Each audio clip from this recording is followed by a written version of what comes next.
Following breaking news out of Sterling Heights, where police say a husband shot his wife in her work parking lot. That shooting happened at the Pomeroy Living Center on 15 Mile near DeQuinder.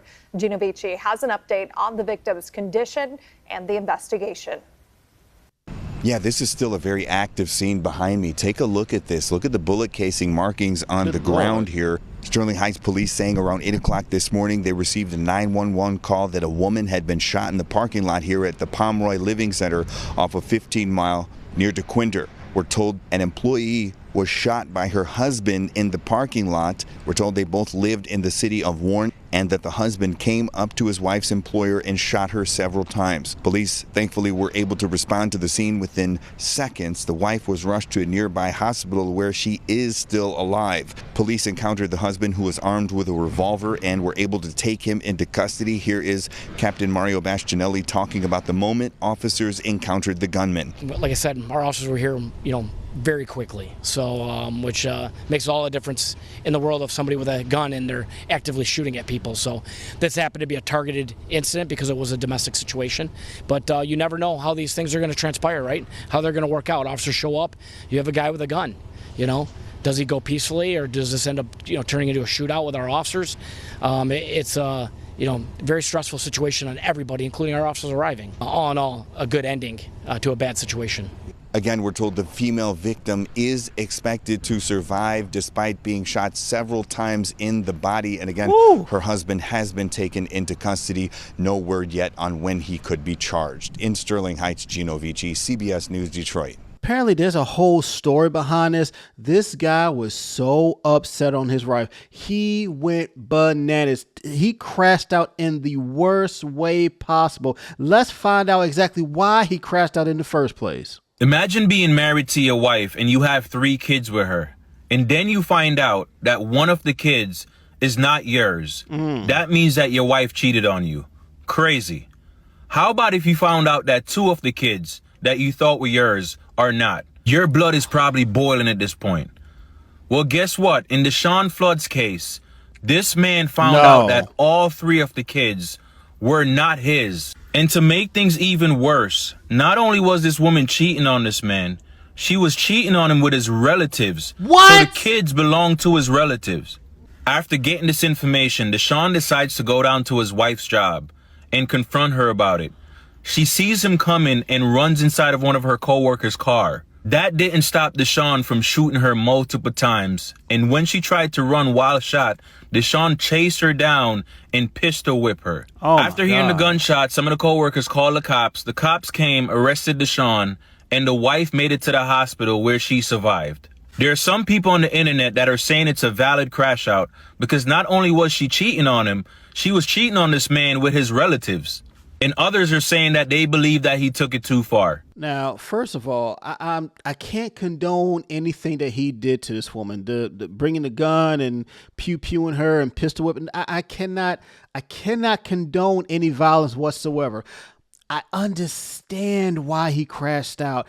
What man would not be enraged that he has raised these children, 3 kids, with his wife, and come to find out not 1, not 2, but all 3 kids are not his? Oh my God. Just imagine you are pouring everything into what you think is your children. Your blood, sweat, and tears. You out busting your butt to provide a roof on their head, to put clothes on their back. The emotional time that you're putting in, the finances, all the everything that you pouring into these children that more than likely have his last name. He probably named some of these children. They carry what he thought was his seed. They probably carry his last name. And this woman got the audacity to be smiling in pictures like this, knowing good and well what she was doing behind his back the whole time. Knowing good and well she was sleeping, raw dogging with his family members, his relatives, his cousins, his uncles, whoever. You mean to tell me that you not only cheated on this man, you were so egregious, you did it with his relatives, and you kept doing it over and over and over again. You at least did it 3 times, and you had 3 children. And you put this man on the birth certificate. Matter of fact, because of the law, you didn't put him on the birth certificate. By law, because you're married, he is automatically put on the birth certificate by law because that is your husband. He is presumed to be the father simply because y'all are married. Do you see why we are petitioning for mandatory paternity tests at birth? This is exactly why, because the study shows that one third of men who actually get tested are found to not be the father. Now, how many guys out there are not getting tested? You in the delivery room, your wife just delivered this beautiful baby boy that you've been waiting for, a son, your whole life. This is your first kid together. Maybe y'all a young couple. Maybe you're married and you are holding this precious baby in your hand that you cut the umbilical cord. You are holding this baby. You smiling for the pictures. Everybody's congratulating you. Everybody's crying in the room. You are there. She's there, your parents are there, her parents are there. It's just such a wonderful time. A child was born into this world. But do you have the gumption? Do you have the balls? Do you have the courage in front of all of these people to sit here as you're holding this child and say, I need a DNA test. I need my mouth swab. I need this baby's mouth swab before I can sign this birth certificate. Most guys don't. All that pressure of just that peer pressure, just, man, you know that, sure. Just go and sign a birth certificate. You know that baby look just like you. Look at their nose. Look at the ears. That little baby look just like you. Come on, man. You know that baby, George. Just sign that birth certificate. But what happens when this is your wife, that you are holding her legs out in the delivery room, that baby come out crying, you cut the umbilical cord, you're holding that baby. They don't ask you to sign a birth certificate because y'all are married to one another. They ask you that up front. And then you come to find out 10, 7, 3 years later, not one, not two, but all 3 kids are not yours. What man would not crash out on that? What man would look back at these pictures and say, I raised these children who I thought were mine the entire life. I cried over these children. I bled for these children. I put everything into what I thought was my son, my daughter.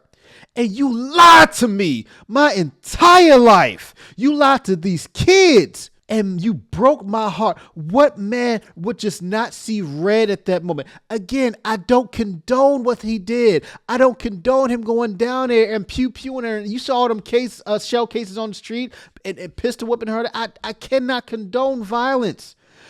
But I understand why he crashed out in the first place. If you have a similar story, or you have a homeboy, a cousin, a coworker that has a similar story, I'm not talking about the crash out, but I'm talking about finding out years down the road that the child was not yours. Put it in the comment box. I want to hear your story, because some guys, they don't find out until you have some kind of surgery or the kid has surgery and you like, all right, I'm gonna donate blood, and you come to find out, oh, wait a minute, hold on, y'all don't have the same blood type. Y'all don't have the same DNA. Maybe somebody needs you got to give a kidney to one of the kids or something, or maybe there's some kind of blood transfusion or whatever, and that kid is not yours. But the fact that this whole family was living a lie this entire time because the mother had the audacity to open her legs time and time and time again for another man, allow herself to get pregnant, and then just say that, oh yeah, I'm pregnant, it's yours. You my husband, it's yours. Let's raise this family together. You lied to this man. You lied to these kids. Now they got to grow up. They're going to need some real strong therapy, because the man that they thought was their father is not. And it's your fault, lady. You lied. You lied to this entire family. You deserve, there should be some kind of punishment for paternity fraud. That's exactly what this is. Where is the punishment for her paternity fraud? And guess what? Because this man is on the birth certificate, do you really think that the court is not going to hold him financially responsible for the children, even though it's not biologically his, even though he proved that with the DNA test? Guess what? with the law, because your name is on the birth certificate, who are they gonna come after for child support when they divorce? Who, the person who's on the birth certificate? Him. So let me get this right. You married a woman and she is so much for the streets that she was sleeping with your freaking relatives, got pregnant 1, 2, 3 times, put all 3 of them with your last name. You probably gave them their first name, and they come to find out that's not yours.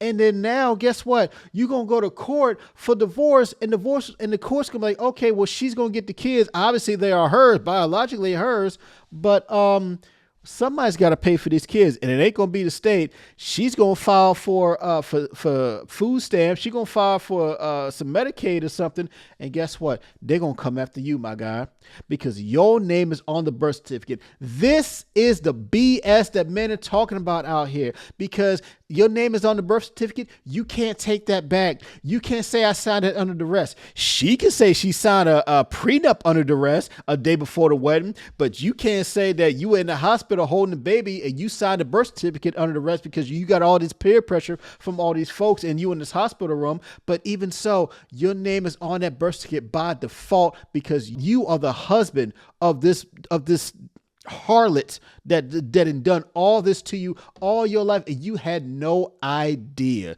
Y'all let me know what y'all think in the comment section down below. Make sure you like, share, subscribe to the channel. I'll catch you on the next one. Peace.